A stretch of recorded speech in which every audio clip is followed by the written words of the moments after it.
over here on YouTube. So I'm Rebecca. I'm hoping that people are going to join us very soon. And we're going to be talking with Miss Beth McKee from Life Seasons Support. And we are going to be talking about mindset, stress, and resiliency. So without further ado, here's Miss Beth McKee. Hey. Hello, everyone. Hi, so Beth, go ahead and tell everybody sort of like who you are, what you do. You can throw in how we met, whatever you want.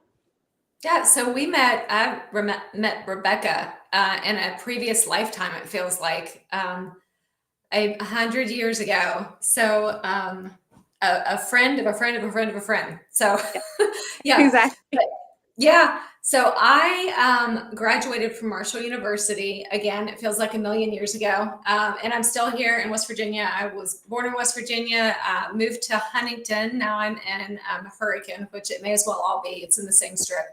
But I have my license in counseling, my LPC, my master's in counseling. And in the last 5 years, I opened up my private practice so I could lean more into my strength of areas, and I've leaned further into a faith-based approach along with those traditional methods as well.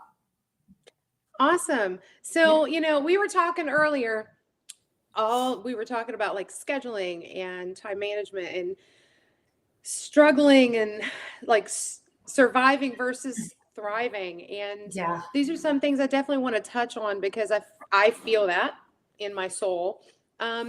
And it's one thing that, I've kind of been trying to work on is like my mindset, because mindset's super important.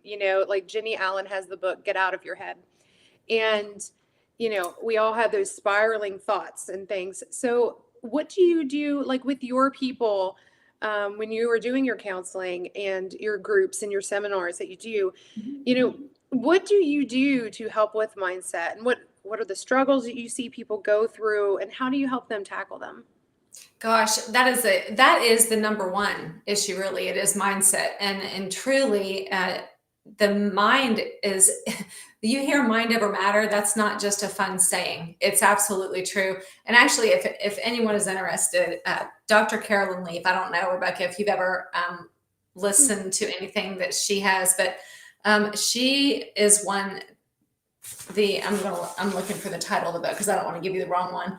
But it is Who Turned Off My Brain? Well, look here. Who Switched Off My Brain?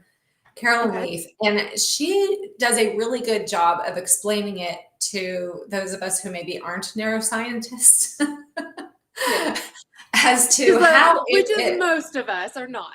I mean, I always tell people, I'm like, sometimes like when I say certain words, it makes me sound real smart, but I just read books. But she has done a really great job of explaining the why behind the what. And when you said, what do I do with folks when they come in? Honestly, it really is the mindset. It's incredible. When a person comes in, they're generally coming in because they're feeling pretty bad. Yeah. When you said surviving, mm-hmm. When we feel like we're in survival mode, it's usually because our nervous system is wound tight and our sympathetic nervous system has been tripped. And that is really what's running the show. Our fight, it's our stress response. Yeah, the fight or flight, yeah. Fight or flight, and I kind of add some in there: fight, flight, freeze, fib, or fawn. So it's all of these things. We go kind of back to our default modes whenever we're afraid or where we're feeling threatened. And our mindset matters because our mind, what's happening up here, it's our cognitions or thoughts. They're really just perceptions. Yeah. And so those thoughts are not necessarily based in fact or reality. Mm-hmm. And in my practice, I lean into biblical concepts. So I'll say fact or truth. Sometimes our thoughts, or these perceptions, they might line up with facts, factual things happening. They might line up with truth, but maybe not.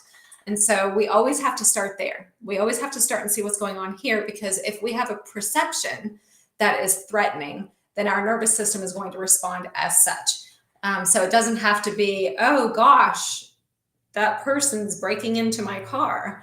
It could be, oh gosh, those people are staring at me and think I look really stupid. Or, oh gosh, I maybe am going to fail this thing and then this will all be for naught. Or, it's hard to say where it goes, but it doesn't have to be a true threat. just a perceived threat. And our body's going to respond whether we're even aware of what's up here or not. So what's the number one tool do you really suggest for these people to use? So Yeah. because I know that Number one is education, because I don't know about you. I'm a why behind the what kind of girl. Like, if I don't know why I need to do it, I'm definitely not doing it. Yeah, exactly. I was that kid. I'm like, why? Why do I have to wear shoes outside? I don't think that matters. And then I run out and I get stung 5 times in one day. Yes. So if I don't understand, if I don't buy into it, I'm not doing it. So the number one is education. You have to understand what's really going on up here. What about neuropathways? Like, how am I actually impacting that, and how can I control it? The neuroplasticity of the brain. It's really cool. We can really be involved in the rewiring of our brain. As far as how you change the thoughts, first you have to know that they're even there. I don't know how they count thoughts, but we have anywhere upwards of 20 to 80,000 thoughts a day. Wow. I would say I'm probably at the upper end of that. I think I think in my sleep. I think I wake up and absolutely. and I'm already spiraling. Yeah, absolutely. So the first step is, if you think about that many thoughts flying through here at a time, we're largely unaware until we start practicing some mindfulness. And that's the whole point in mindfulness, is to start slowing some things down a little bit and recognizing what's going on up here, and then kind of filtering them out, like what's worthy of keeping and what needs to be trashed. Yeah. But how do you do that with that many flying around? You first have to settle. You have to settle that nervous system. And so starting with some, simple techniques. Breathing is always the number one go-to. It's incredible and not just any kind of breathing. You don't want to go with the hyperventilation type breathing. You want to go with some deep belly breathing to trigger that your parasympathetic nervous system, and kind of get that relaxation going, so that you can start to take captive your thoughts and recognize what's going on up there. Okay. So, I know that my thoughts spiral a lot, and you do a faith-based approach, and not everybody buys into a faith-based approach, but I do. So combating, like, you can always replace it with just a more helpful thinking style. That's what it is. So it's really taking cognitive therapy, which is the tried and true. I would recommend anyone who, if you're going to go seek any kind of therapeutic support, it's like going to Walmart now and trying to pick toothpaste. Yeah, it's there. Have you done it's that? Everywhere. That is absurd. It's so overwhelming. It is. Yeah. So doing the taking the thoughts captive and combating it. So are you having people like write stuff down? Like, this is my thought and this is what I'm going to combat. Yeah. I always say take pen to paper. Always. Because if we are trying to rewire the brain, if we're trying to, let's just say, create neuropathways, you're doing it all the time. So we can just talk about that for a minute. What does that even mean? So when you're taking in information, it's developing neuropathways. The longer you stay on a topic, the longer you stay on a thought or an activity, it's creating a neuropathway. And the longer you stay on it, the better a groove it is. If you imagine, like, the stronger the connection. Okay. Yeah. This is so simplistic, and this is just me, not a neuroscientist, explaining it to you. So we just had a bunch of snow here, not just about a month ago. We got a decent amount of snow, enough to where we could actually go sleigh riding. And if you've ever been sleigh riding or skiing, then and you get a good bit of snow, right? You get a good bit of snow, and everyone heads out to the hill. Do you want to be the first one to go down, or do you want to be like somewhere around number 10, depending on how much snow you got? I'm wanting to be around 10 because I want that slick. Why? Because it's packed down.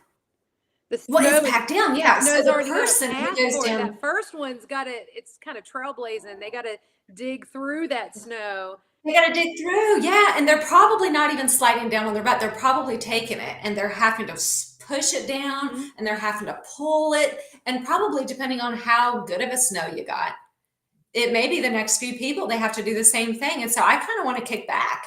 I want to kick back, let them do all the hard work. But I don't want to be the And then- last one. I don't want to be the I last don't want to be the last one. It's because I had a Now this bad time story around, with that one. I broke my arm on that one. yeah, right.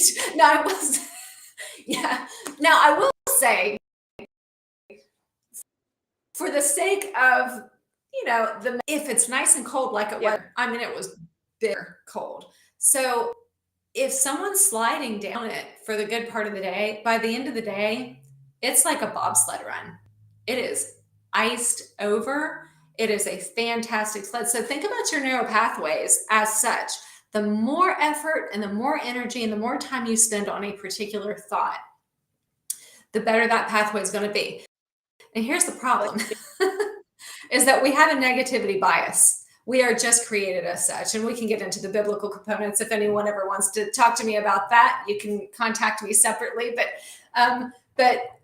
neuroscience backs that up. We do. We have a negativity bias, which simply means we are biased toward negative things. And so it latches on, we latch on. And a really simple example of that is, let's just say in the morning, I'm on my way to work and I go through the drive-through someplace like to get a coffee and someone pays it forward. Mm-hmm. And I'm like, wow. If you've ever had someone pay it forward, mm-hmm. It feels really good, doesn't it? You get all warm and fuzzy inside, and then you might pay it forward to the person behind you, or you might just receive the gift, which I want to encourage you to do that. Just receive the gift. Don't keep passing it. And that makes you, initially you can get some real guilt. That's a whole other thing, but just receive the gift without feeling that you have to, and then do it again another day. But that feels real good. And then you're like up on the interstate and you still feel kind of warm and fuzzy. But by the time you get to where you're going, you're probably not thinking about it that much anymore. You might mention it to someone. You might say, hey, you never believe what happened to me. Mm-hmm. But you might not. You're probably not going to text anyone about it. You're probably not going to get onto social media and go on and on about it. I have never thought about that. That is so true, though. Like, yeah, we don't but do that. If I go through that drive-through and someone honks at me, by golly. Facebook is going to know, Twitter's going to know, your neighbor's going to know. Everyone's going to know, doggone it. And if I don't, every time I drive by that chain, I'm going to think about it. And I might be bitter. I might never go back to that particular one again, or I might draw the assumption that management there is so bad. I can't even believe that they train their people to be such. And there's a bias toward it. And so it locks on. And the problem, the beauty of the neuroplasticity of the brain is that we can create those neural pathways based for truth and positivity. But the brain is, it's willing to latch onto whatever. And so we have a tendency.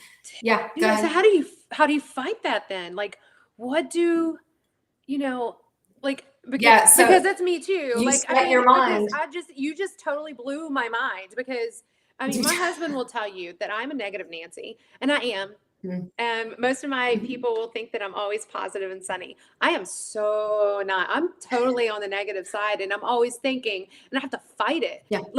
And you got a lot of bobsled runs in there. Yeah. And it's like, I'm fighting it and I'm fighting it and I'm fighting it. And I'm like, I'm trying. But it's like, so how do we make it to where we're more geared towards that positive? Because that's a big deal. I think that we look at, especially since the pandemic hit in 2020, like everything is negative. Like you don't even see much news that is positive. So turn that crap off. Yeah. Well, yes, there's, one of our other coaches, Mitzi, she's like, stop the news. Just turn it off. Turn it off. You're done. Yeah. And, so what do we do? How do we take that and switch? How do we switch? Yeah. So that first part is just knowing how important it is, because remember, every single thought, you have an opportunity to create a neural pathway. And the deeper that rut, the slicker that rut, you don't even have to try to go down. You don't even have to try and go down it. If you've never had, it just goes. And some of you might be like, oh, I have intrusive thoughts. I have intrusive. Yeah, you do. Because you're not even aware. You didn't even try. You didn't even try to think about it. It's just, you slide right down it. And so you first of all have to become aware. And that's what we're doing right now, right? We're just becoming aware that it's even a thing. Rebecca, you just now said, you're like, oh my gosh, it just blew my mind. Yeah, it's just becoming aware that it's that much of a thing. Okay. And so in scripture, it says to set your mind on things that are. It's Philippians 4:8. And it just specifically says, set your mind. And I think about this. I have a lot of kids that live in my house. They are squatters currently. And there's cups laying everywhere. Yeah. There's just cups. I only have 2, and there are cups everywhere. It's like, and it's the wildest thing, because I'm like, wow, that cup is in the most precarious position ever. It's as if someone set it there purposefully to just, maybe it's an experiment. Maybe they're just watching and waiting. Yeah. I have no idea what the goal there is, other than to make me lose my mind. Yeah. But when I look around, it's very clear that no one is thoughtfully setting their cups anywhere. They're just throwing them. They're just laying them down. And so I have spilt enough coffee in my lifetime to know that I need to be mindful of where I set this. Yeah. All right. So I have a couple of places that I will set this here in my office that are going to be intentional so as to not make more of a mess for myself. Mm-hmm. So we need to do the same thing with our thoughts. We need to be really thoughtful. We need to be very intentional about setting our mind on where we're going to. So slowing the system down is number one, is to bring a place of stillness, to be still. Okay. There's a scripture, be still and know. It says, be still and know that I am God. And we can say that from a secular perspective, be still and know anything, what's going on up here. Yeah. And then there's another verse that says, take captive your thoughts and make them obedient to Christ, or obedient to the truth. And so secularly, we might say, okay, once you be still, mm-hmm. and we do that by using some grounding techniques, breathing, that deep belly breathing mm-hmm. is one of those ways. Also, really simplistic things. They say citrus is the happiest smell. I agree. Like, just the practice of peeling an orange is not one of the really annoying ones, because that might stress you out, but one of the cuties.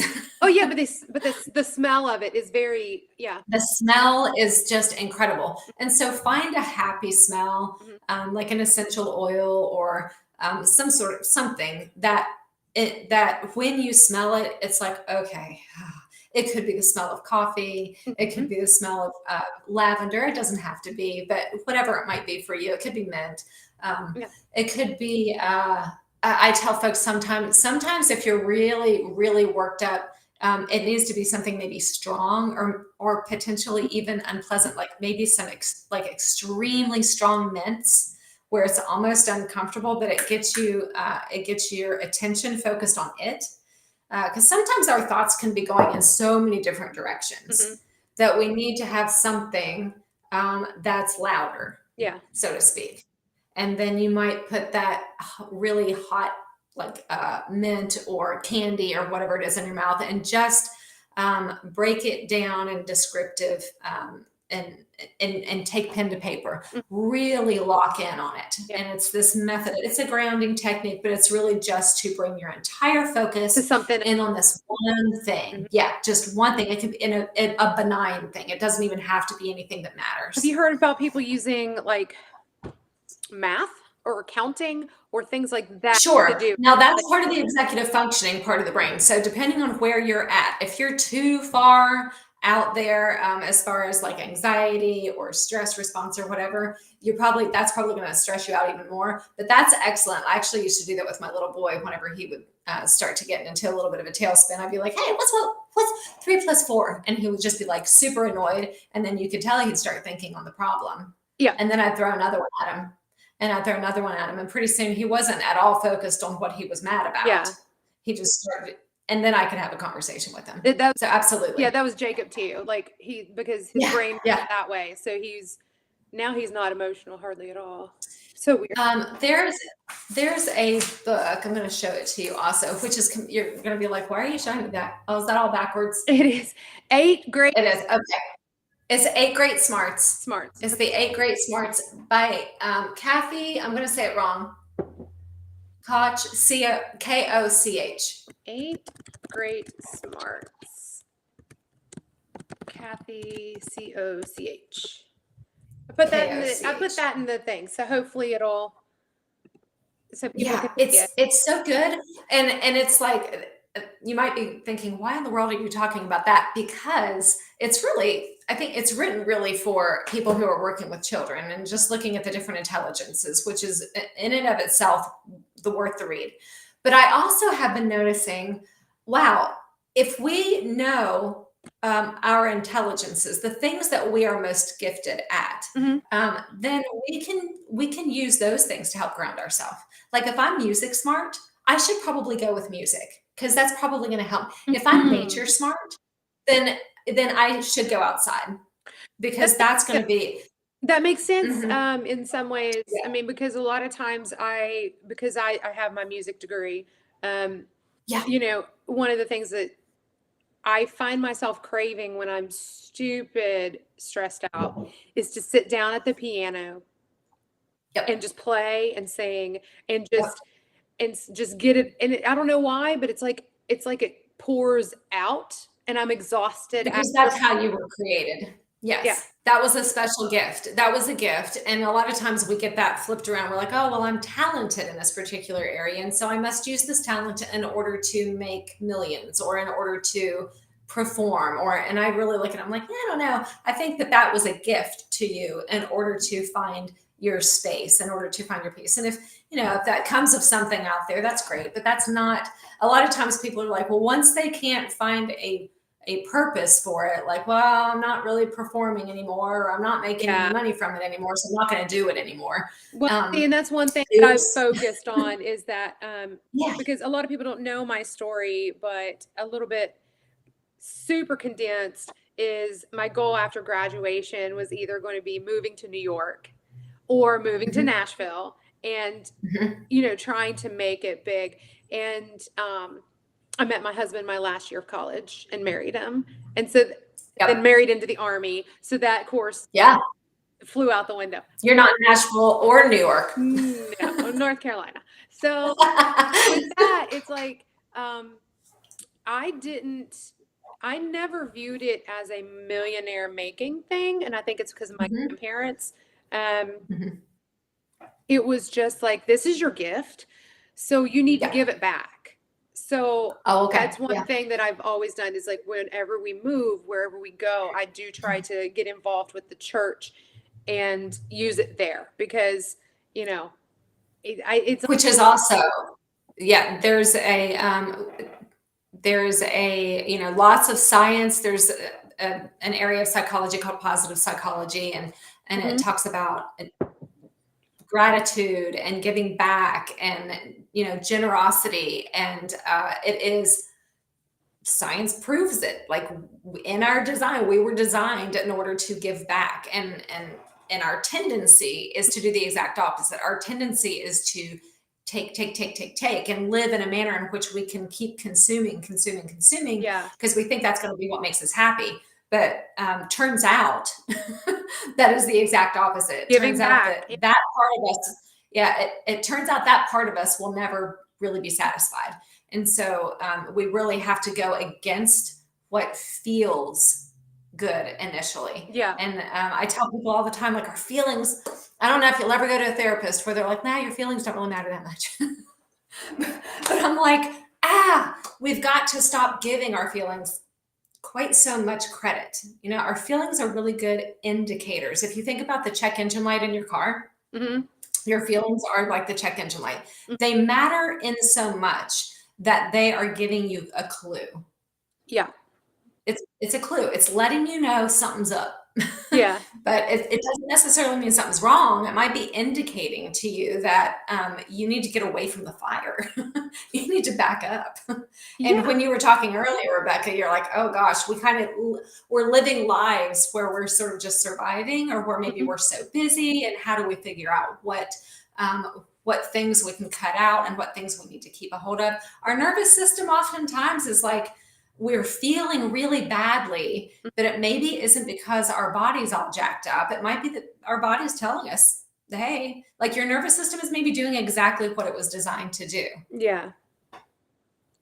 Well, so I want to move a little bit forward into like the stress management portion because we've talked some about the mental portion of it.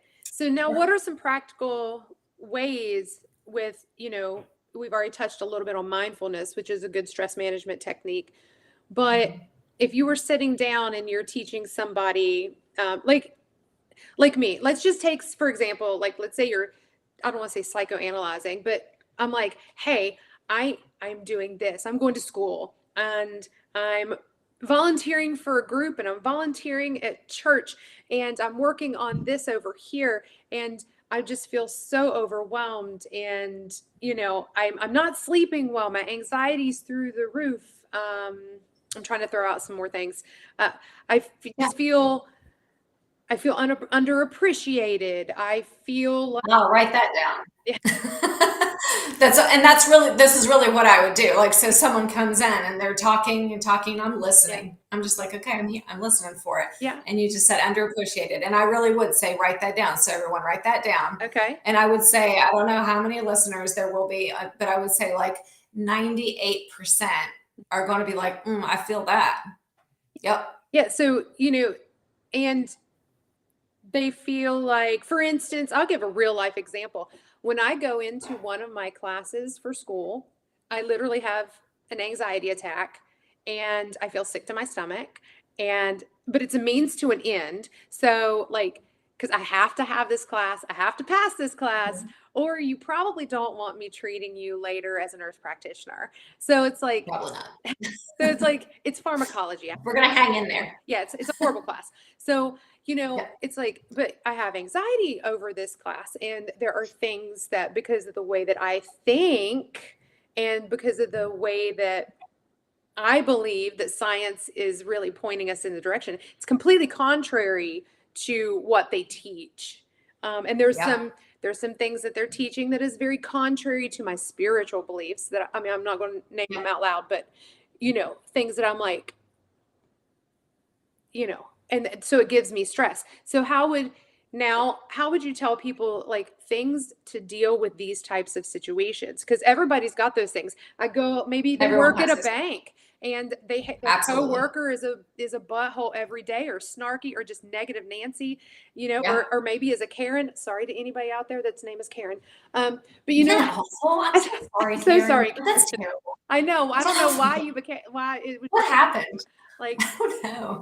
But so, it's like, what do you do? Because sometimes you have to, this is a situation where you have to. So how do we deal? How do we get through that and find that stress management? Yeah, absolutely. So with your particular example, and also I think Michael, I noticed he left a message here, and I think you're exactly right, Michael.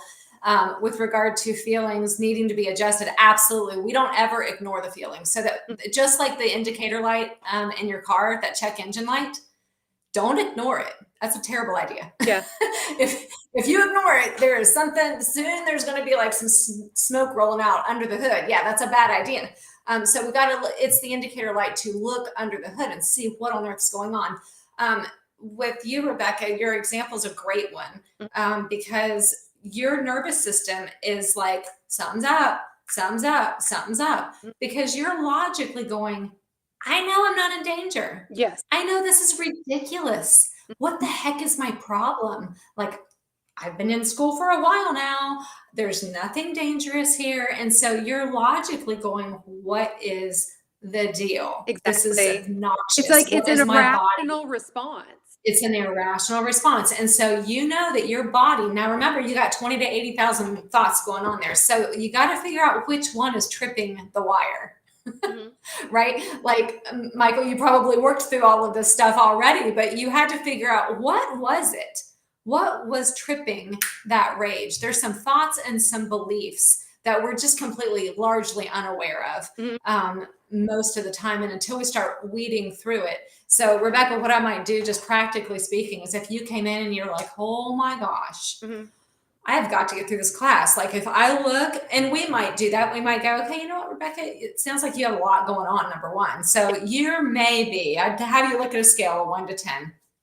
And I'd be like, looks like your lifestyle in general right now is keeping you at a baseline of like 7.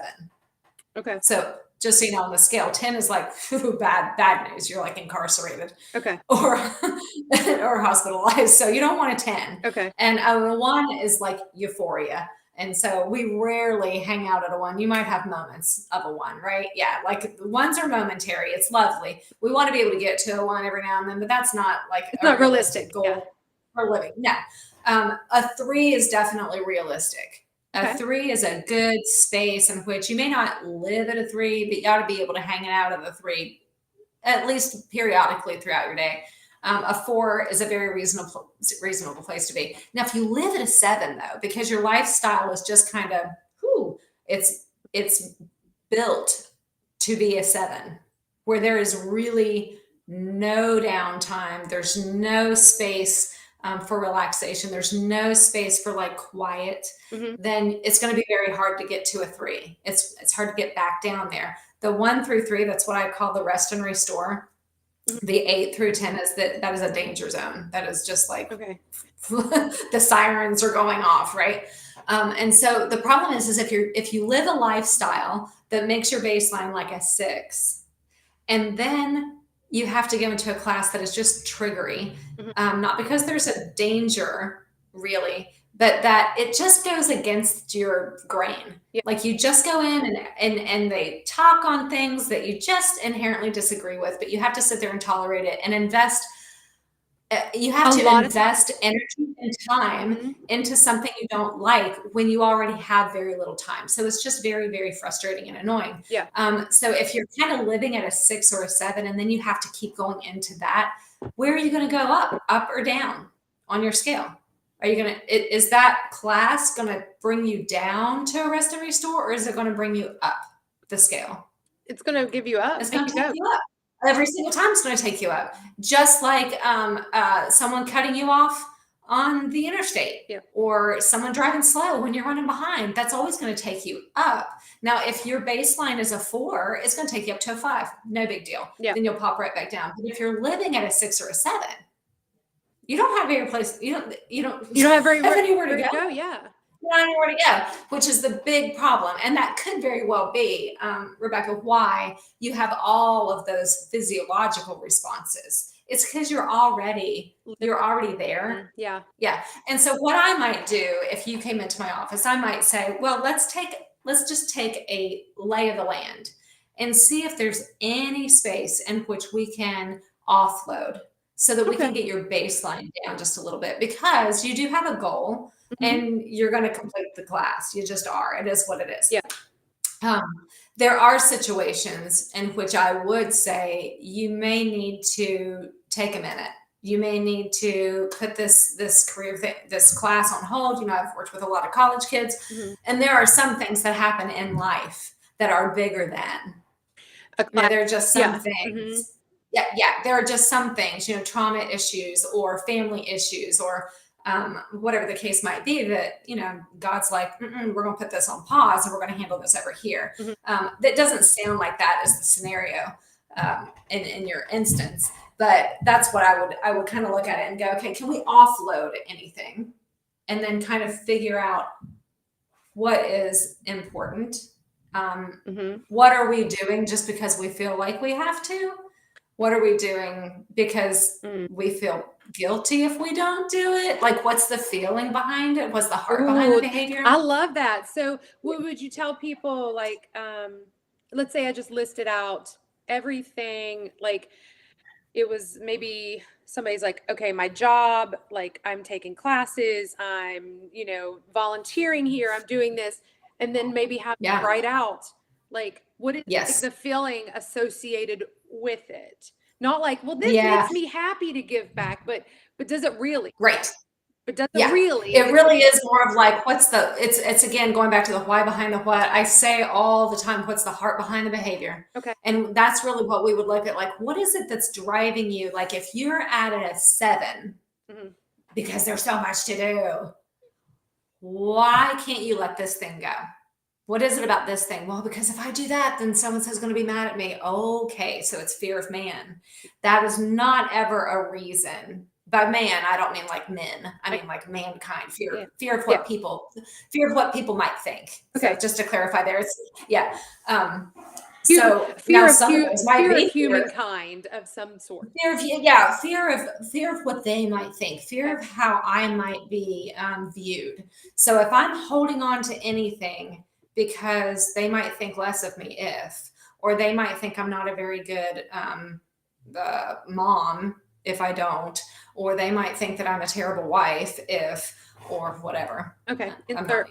So if that's why I'm doing it, we're going to need to talk about that. Yeah. Those are oftentimes the things that we refuse to let go, but it's for the wrong reasons. Those are the things that we've got to cut that stuff out. We can do right things for wrong reasons all the time. Yeah. Yeah. And I see that. Mm-hmm. You see that all the time. Yeah. So what's a good first step? So writing down, obviously, okay, so we've already talked about a good first step. So you've written it down, you've analyzed it, and you're like, okay, so I can start doing these things. So where do you start? Like what? I don't want to bring it to like the book Atomic Habits or anything, but it talks about building little tiny habits to do. But what are some of these things that you feel are good little 5-minute or 10-minute takeaways a day that would help with this? Like whether it's mindfulness, whether it's, I don't know, focusing your thoughts, meditation, journaling, like what? So this is the part of conversations that I start to get all like moving around in my seat because I feel so convicted. Okay. And so that's what it's so hard. It's so difficult. So I can tell people all the time, I'm like, I know the right answer. Why is it so hard? It's difficult because one, we're a little bit lazy. We're just not very self-disciplined. That is fair. I mean, so that's number one. Yeah. One is we're just a little bit lazy when it comes to this kind of stuff. And it's hard to stop doing the mindless things in order to be mindful. Oh yeah. Mindless scrolling. Yeah. I feel like, and it's absolutely fruitless. Yeah. Yeah. So number one, it's that self-discipline. So the other is, and it really does come down to, we have to look at what does our day-to-day look like and see where can we capture 5 minutes? Where can we capture 10 minutes? Mm-hmm. Oftentimes what we end up doing, this is not, I don't believe the right answer. We're like, well, I'll just get up earlier. No. Or I'll just stay up later. Like it's just, it bothers me when I see people say that, well, then just get up 10 minutes earlier. I don't know about you, but I am very stupid protective of my sleep. I need 8 hours at least. I need it. It's like my body does not function if I don't have it. So like people are like, just get up 10 minutes earlier. Like you don't understand. Like 10 minutes earlier means less than 8 hours, which means, or I'd have to go to bed earlier, but my body's already used to going to bed at this time. So like, yeah. So it bothers me when people like, just get up 10 minutes earlier. No, my sleep is my sleep. Because then you're sacrificing something that's actually a good thing. Yeah. Right. I don't want to miss this. I don't want to call you cranky. That's his YouTube handle, like the cranky carnivore. Like I don't want to do that. Okay, but that's a great question, and I think that it is the heart behind the behavior. So we just have to ask every scenario, and every time I don't do what I need to do throughout the day, it could be something different. It could be 1 minute, and by laziness, I think that's more like coveting my comfort more than anything. It's just like, I just don't wanna, but I guess that's also avoidance. I mean, like I'm avoiding the thing that's going to make me less comfortable, but it's better for me. I'm avoiding the broccoli when. Well, a lot of people in this community, we don't like broccoli. We would avoid the broccoli, right? We do. So with like, well, our big issue is like, avoiding sugar. Like we try to avoid all carbs, know, so all the carbs. Yeah, all the carbs. So, but exercise. So is it laziness or avoidance? But but exercise is one that we still believe in. So a lot of us do avoid it. Like I got to get up. I got to get out there, especially if the weather's kind of crappy. And I might be avoiding the feeling of discomfort. Ugh, Yeah. I just don't like it. I just am cozy and warm in my bed. But sometimes I'm just downright lazy. Yeah. Like, nope, I'm just not doing it. But sometimes there is a lot more to it. And it's like I'm avoiding confrontation, or I'm avoiding the possibility of failure, or, Yeah. So I'm trying to go. I don't know what we were saying. We were talking about like, you were talking about like finding those 5 minutes in your day, finding these things. Oh, yeah. Yeah. So Yeah, going through, so going through and looking and seeing what you actually can cut out, okay. seeing what is a possibility. You're going to bump into the things that you absolutely can cut out, and you have always said, I can't. And then we're going to challenge that thought. Well, why can't you cut it out? And then once you start looking at it, if it's a guilt or a shame or a, whatever the case might be, then you're going to, because we only have a certain amount of hours in a day, and we have to learn to start prioritizing. And if our nervous system, if we are at a 6 or a 7 baseline, then we absolutely are going to have to. But unfortunately, a lot of times it's not a priority until it's a forced priority, until we crack.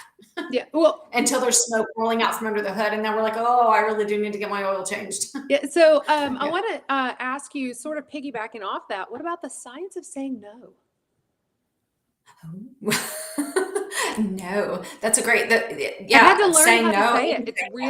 It's a super, because there's so much attached to that word. Yeah. There's so much fear attached to it. And we can even, again, heart behind the behavior, like, what's going to happen if I say no? Are they going to be mad at me? Are they going to think less of me? Am I going to miss out? Oh gosh. The fear of the FOMO. The FOMO. And I've seen it. It's, I need to be more protective of my sleep. Great money. Yes. Taking a broccoli break too for now. Yeah, for sure. This fear of missing out, I have a 10, an 11, and a 13, almost 14, and a 14 in my house, age group. Oh, because you guys have the mine and yours combined. Yeah.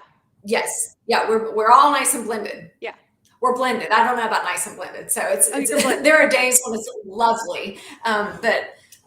So my 11-year-old, she is so, like, you can watch the anxiety on her face when she is faced with 2 options that are happening at the same time. It's horrifying for her. Like, you can see it on her face. And I have to really work with her to go, but which thing do you actually want to do? And then she has a clear want, but she is horrified at the thought that something is going to be happening and she's not going to be there. So she has to choose. Mm-hmm. And so we have to learn to say yes to our best yes. Like, what's your best? There's going to be lots of good things. And out of all of those good things, what is the best good thing in that moment, in that time, in that season? Mm-hmm. And that is not always easy. So if we think that we have to say yes to all the things because we're going to miss out, that's a wrong reason to do maybe a right thing. If it has to do with fear or guilt or shame, that's probably, I say probably because guilt is not always wrong. Yeah. Guilt can be a very good motivator. Like in capital murder. Guilt is probably right. You should feel guilty. Yeah, you should. Yeah. Appropriate guilt can prompt us to do the next right thing. So, like, turn yourself in. Okay. So we really have to evaluate that. Yeah. Okay. Do what? I said off my soapbox. Like, if you feel guilty over murder, you should probably turn yourself in.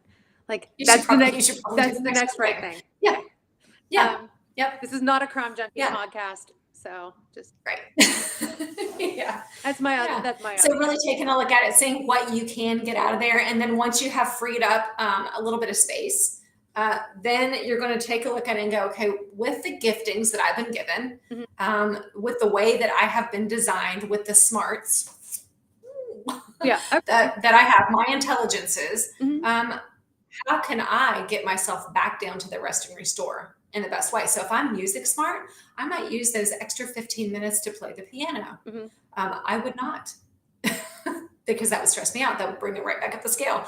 But I definitely would put on some worship music. I would definitely put on some music that would just really help my soul just release. And or I might, I want to say go for a walk, because that really is, I love being outside, but I'm not very self-disciplined right now. So that is something that I need to do.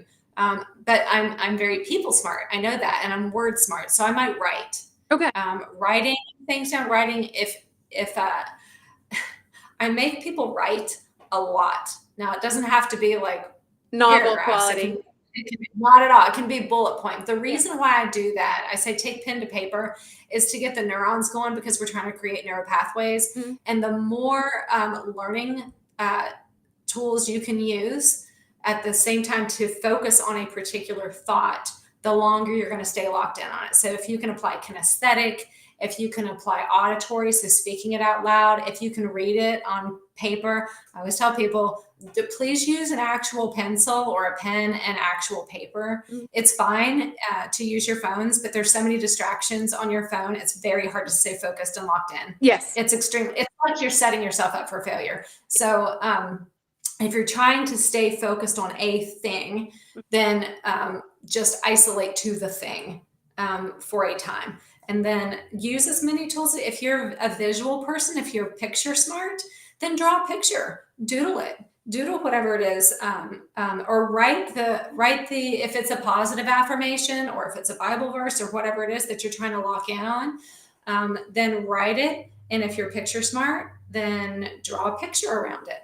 And it's just getting your brain to focus in on the thing. So it's that replacing. We talked about did we talk about that earlier? Replacing negative thoughts? We were talking about our mindset. We touched on it a little bit, because, you know, I mentioned the Jenny Allen book, Get Out of Your Head. Because she's, if you've ever read that book, have you read it? Okay, so I read a lot of books, but I don't read a book front to back. So listen, but yes, she's got some. I like what she does, and you can, because it is a Christian book. But one of the things that, I mean, you can replace it with any affirmation, but she takes absolutely. You know, she takes like the different thoughts, like I'm not good enough, and then she replaces it with a Bible verse. You know, like and I love that, like. And trying to replace those thoughts. But the first thing you have to do is take it captive, though, and know it's there. So you have to take it. You got to know it's there. So you've got to be aware, that self-aware, and just to be able to slow down, to tap into your parasympathetic nervous system, so that you can get the executive functioning back. So you can, you know, So, you know, we've talked about the mindset. We've talked about the stress. So I want to kind of talk about resiliency and, like, so the importance of why it's important to actually focus on this, why it's important to get from that 7 through 10 down to that 3 to 5. Yeah, you know, back down to rest and restore. Yeah, we need to get down back to the place where you can breathe. Exactly. You know, because from a pathophysiology standpoint, you know, you have the exhaustion stage of stress, of the stress response. So, you know, I'm coming at it from if you don't, then your whole body's going to shut down and you're going to die. So, you know, that's absolutely. I mean, it's impacting your entire system. Yeah. Yep. So, you know, let's talk about building that resiliency and why it's important.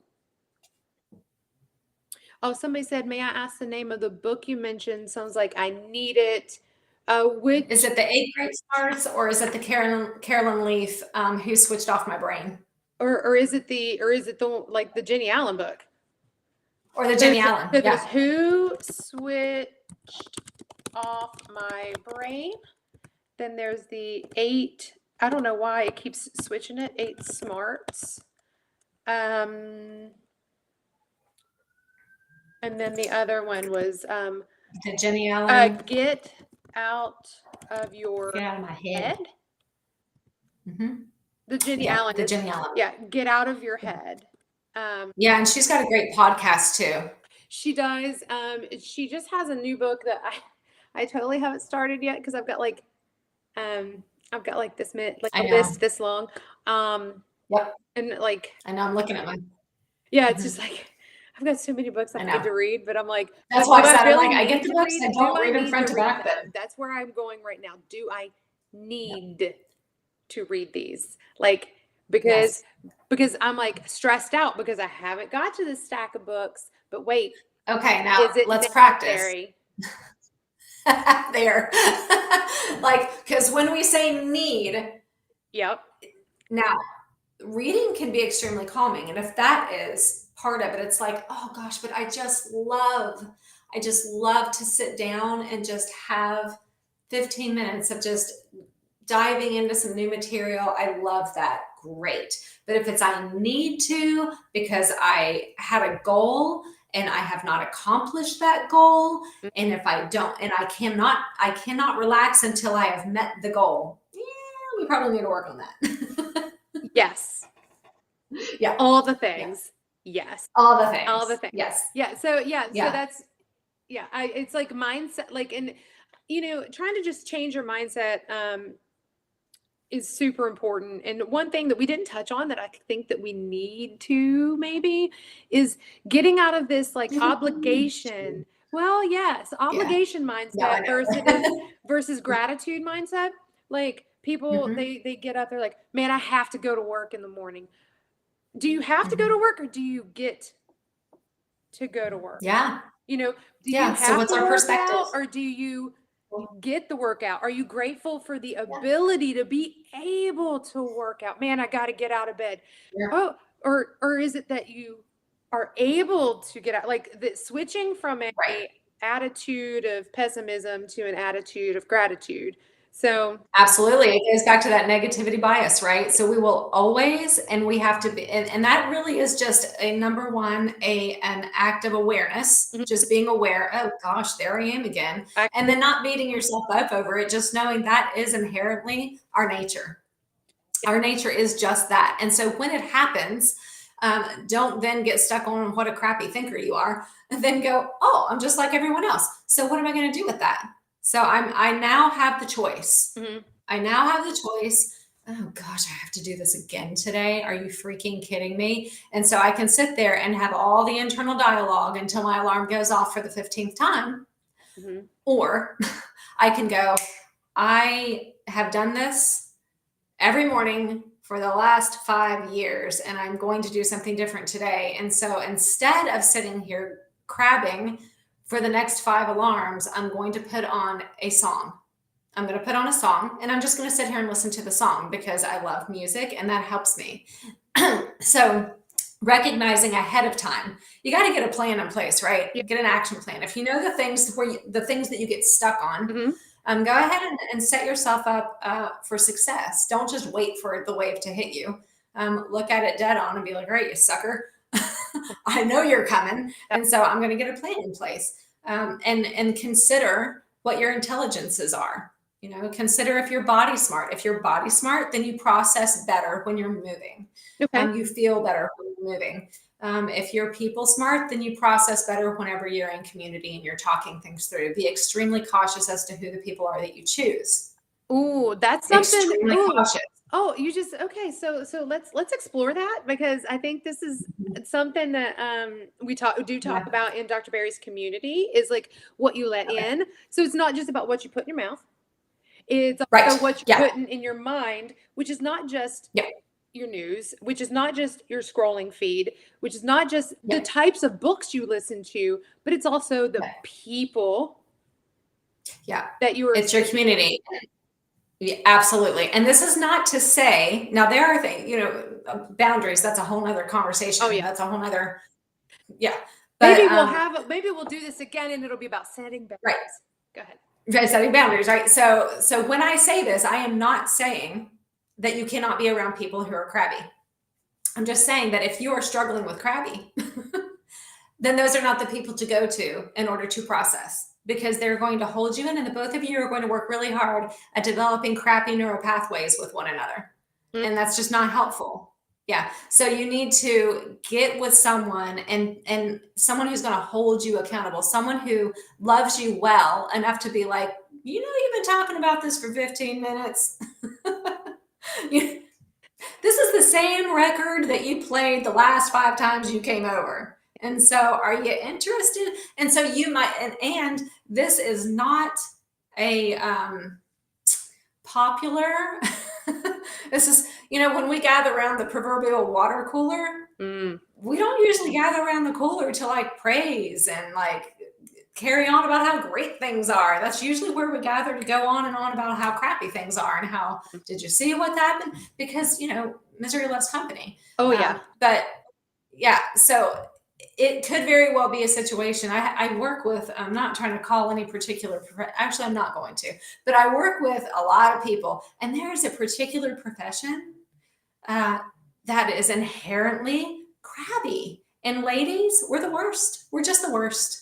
And so if you work in a profession where it's like a lot of women, there's a lot of crabbing going on, a lot of just like whiny, and not that they're not legitimate concerns. Yeah. But come on. So if you only have like a 30-minute lunch break and to gather with people and to like, get filled back up, but the only thing we're doing is complaining, focusing, meditating is really what we're doing. That's what meditation is, right? It's like a hyper focus on a thing. And we're meditating on just all the crap. Well, that sucks. Yeah. I mean, it just leaves you feeling awful and depleted. Exactly. Yeah. So with those people, it's drastic. These are drastic measures. But Rebecca, when you're like, so what do we do with that? For a time while you are retraining yourself, you cannot be with them. Like, so for that lunchtime, it's not wise for you to even gather. It's wise for you to pull away and to use that time in order to set your mind on things that are good. And so you might be so tempted to just go down the rabbit hole, but you get out the pen and paper and then you just start writing the things of the day where you're just like, you know what? I got to breathe the air. Yeah. And the sun is shining-ish today. Oh yeah. And definitely not shining here. Yeah, I know. And sometimes you just got to pull things out of the air, things that might sound really pathetic, but are truly good things. I have clean water to drink. One of the things that I've been trying to do, Atomic Habits. So if you have read or know of the book Atomic Habits, great book. They have an app now. And something that's really cool is you can do like little habits. And one of the things I was like, you know what I need to focus on is gratitude. So like every morning I try to have an attitude of gratitude. So I'm like, God, I am grateful. Yes. I am thankful. I am blessed. Thank you for my family. Thank you for my children. Thank you for my husband. Thank you for shelter. Thank you for water. Thank you for being able to fill my belly. And I can choose to eat in a very, what people would consider a restrictive way. I get to choose what I'm putting into my body. So it's like, this is something that I have been working on, trying to, every morning I wake up, instead of having my thoughts spiral out of control like it usually does, I'm like, God, thank you for letting me wake up. Thank you for giving me the ability to walk and exercise and move. And thank you for food and water. So I'm trying to build that as soon as I get up, because then my attitude kind of shifts for the day. Well, it will, because if our mindset is on something and their perceptions, they're not even necessarily based in truth, or reality, but your body is receiving them as a threat. And so it's, oh my gosh, this day is going to be terrible. Threat. There's the cortisol. Yeah. There's the adrenaline. You've already decided.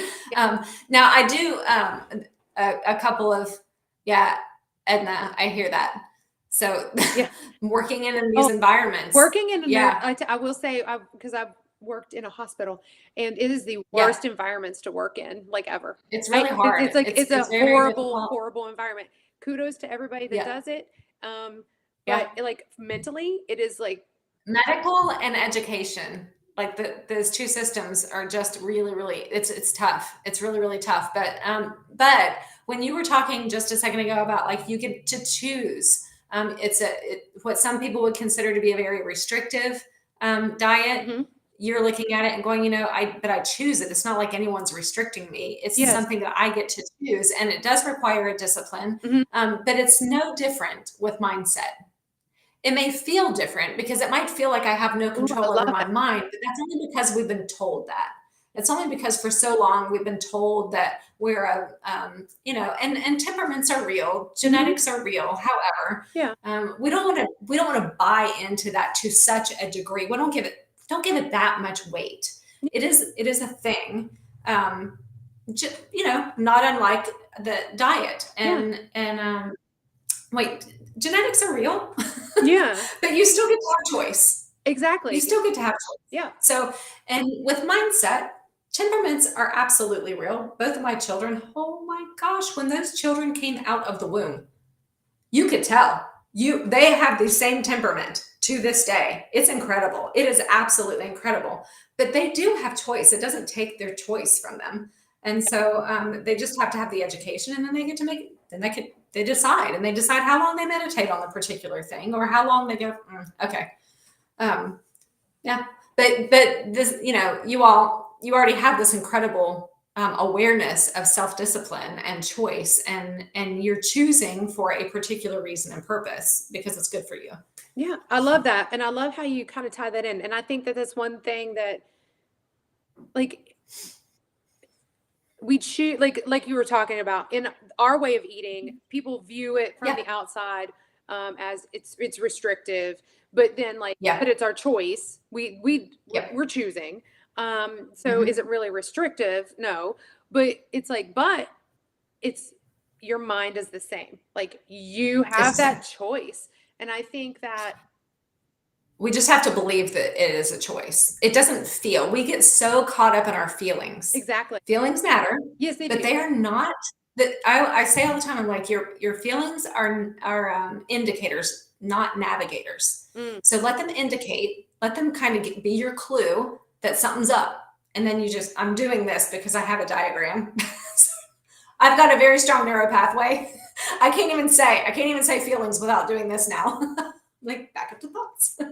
That's okay. So, Everybody, I'm super when I talk, people so are I'm looking at it stop going, moving your usually hands. what happens, Sorry. I need to. We've got this cycle, and it starts with thoughts, and our thoughts are what triggers the hormones in our body, our stress response or our relaxation, right? And so our rest and restore. Yeah. And so here's the thought, and then it triggers these chemical responses in my body, and that results in feelings of attachment, feelings of relaxation, feelings of fear or angst, feelings of excitement, whatever the case might be. Usually, if we're not mindful, those feelings prompt us to action. That's reactivity. We don't want to live there. That's not smart. It's not healthy to be reactive, because then we do the action and then we're like, crap, that wasn't even true. That's not really what went down. I just felt a way. And what we end up doing is if we're feeling a particular way, if it feels good, we do whatever we need to do to make the feeling keep going.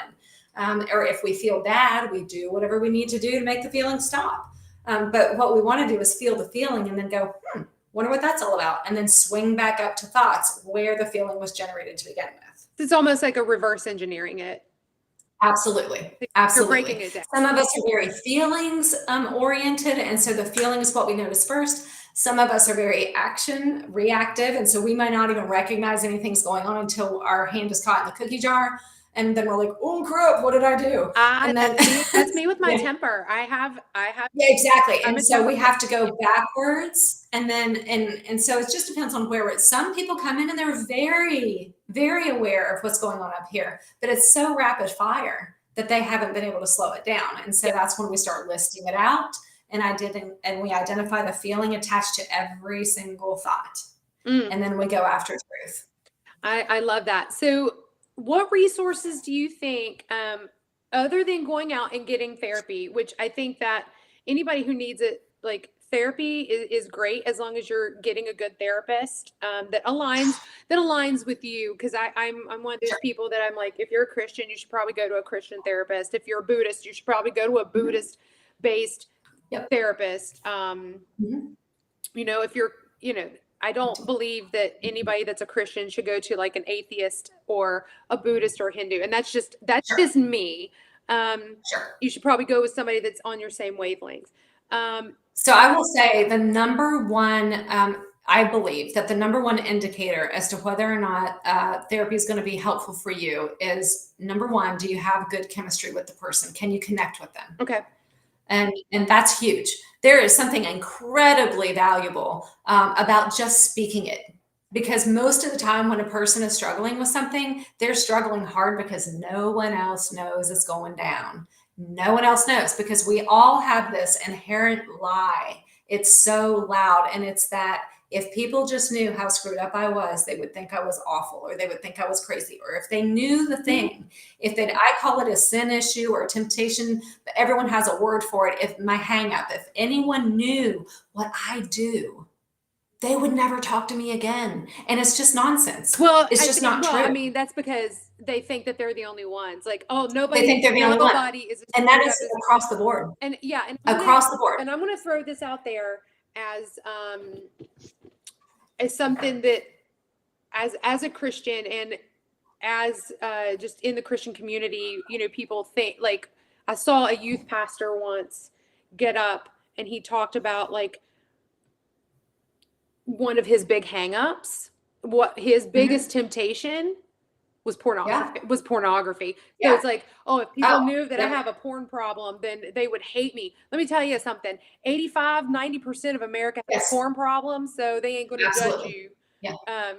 And if they do judge you, then they're hypocritical. Here's the thing is, if they do, that's their hangup. That's their issue. So that's the fear of man is a snare, right? And so in our community, it might look like, well, hey, you know, I really have a struggle when it comes to having, I can't have cereal in my house. If there's cereal in my house, I'm just going to keep eating it. And I know it's bad for me and it's making my diabetes worse. But I just can't stop myself. That's my hang up, you know, and that's something that, you know, hey, we don't judge you. Like we try to, you know, because we all have I swear we're all sugar addicts. So it's like, I mean, yeah. Oh, I love it. Yeah, yes. Attitude of gratitude, Nancy. Yeah, that's a big one. Absolutely. But yeah. So, you know, getting a fix. And I love there's so much science behind gratitude. Oh my gosh. It really is. It really does change your neuro pathways. It does. I'm so glad that, Edna, you're watching. I think you said you're watching from the UK, and that is awesome. Aw, I love that. Yeah, we have people in our community from all over the world. So it's like, that's fun. Sometimes they get like people from the other side. I love it too. Yeah. And it's so great because, again, there's so much, what I was saying, that, you know, if you're looking for a therapist, definitely, gosh, try and find someone who has the same values that you have. That's really important. But if you only go for a couple of times just to speak out the issue. So just to verbally vomit. Let me verbal vomit. It's just to spit it out.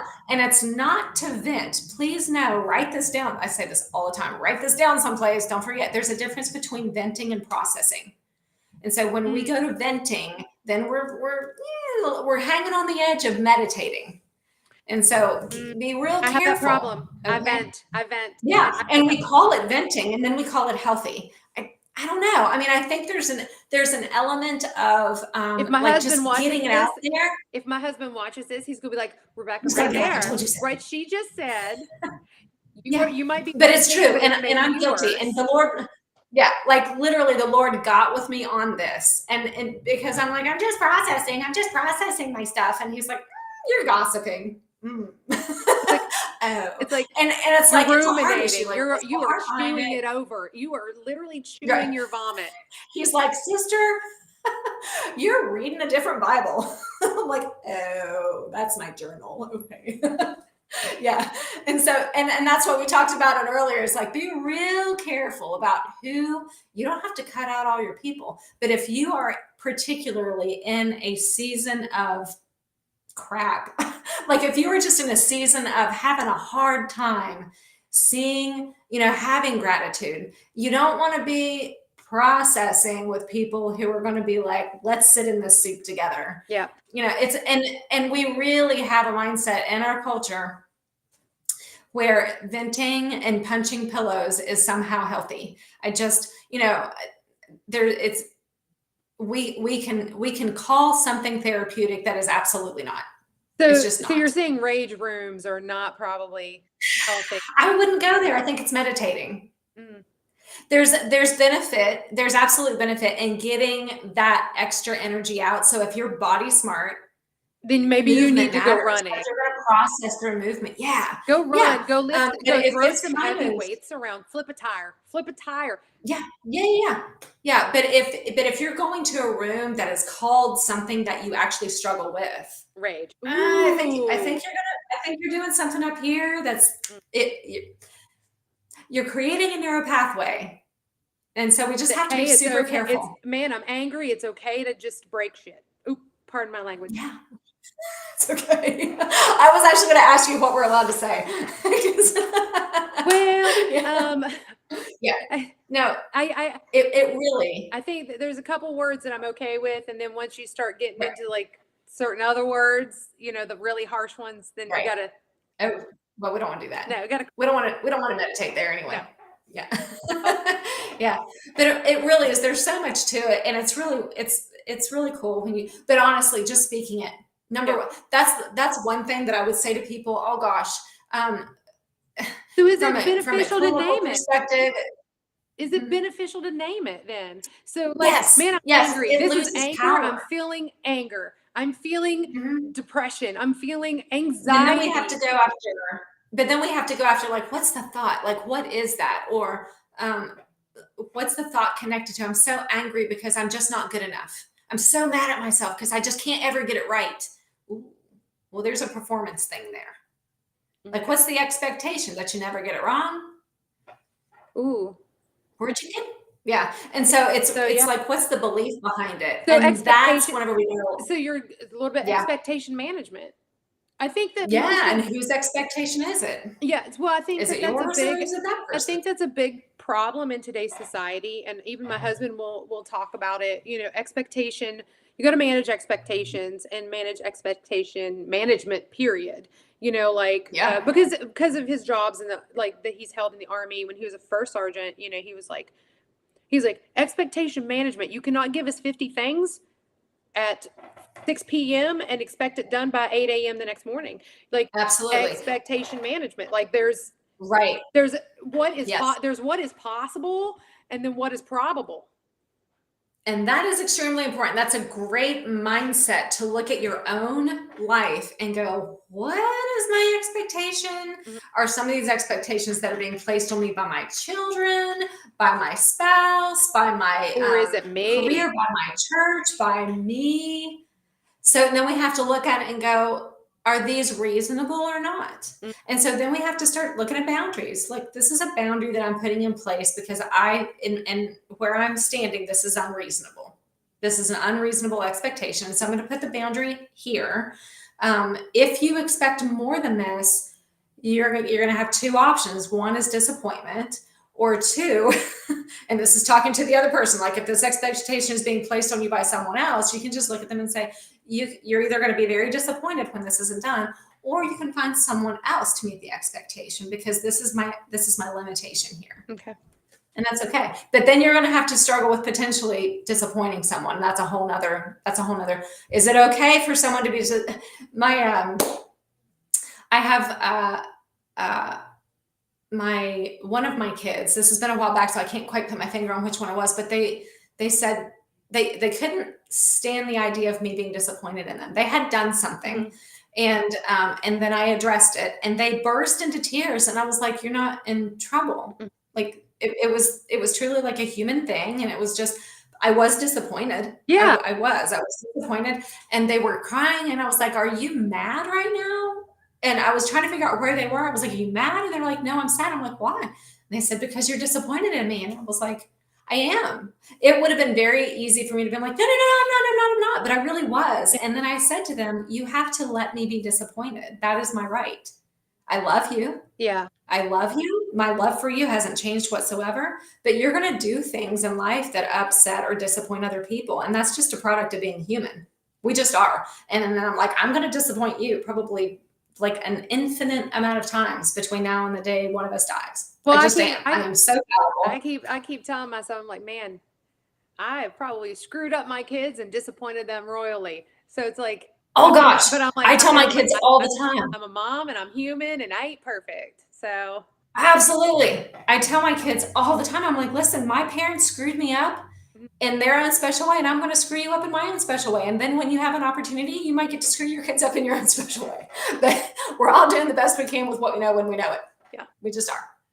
Well, I have really enjoyed this, and we went for like over an hour, almost an hour and 15 minutes. And I appreciate everybody that came and stopped by. The recording will also be available. And then it will be made out to the public. So if you want to share it, and but Beth, I do want you to kind of tell everybody where they can find you and reach out to you, because I mean, I know that you have the life seasons. I know there's a Facebook. I do. So the best place to find anything that I'm doing right now is on Facebook. And I know that is just, I'm so bad at this, you guys.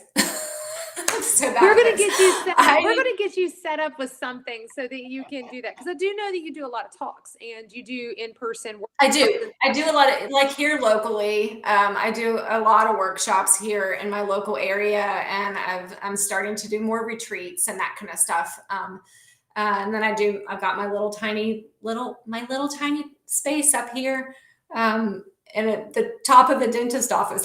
I don't know, it's the craziest thing. It's the craziest thing, but I truly am technologically, that is not my gifting. That is not my smarts. That's not one of them. So talking about YouTube. I've been talking about it for a couple of years now.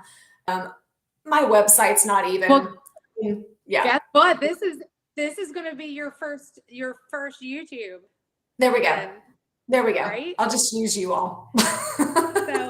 So it's been a ton of fun. No, but if you are interested we'll in anything that I'm doing, you can find me on Facebook. It's Life Seasons Support and Counseling Services. So Life Seasons Support and Counseling Services. I'm licensed, an LPC, but in the last 5 years, I really shifted to a biblical approach. I hope that you can tell I still I believe in science. Yeah. I do. I just believe that a creator is the best scientist. And so where neuroscience and what we see line up with scripture, I just say, well, that's your silver bullet. So, and it happens to flow beautifully. So I love it. And I'll put a link to her Facebook in the show notes. So awesome.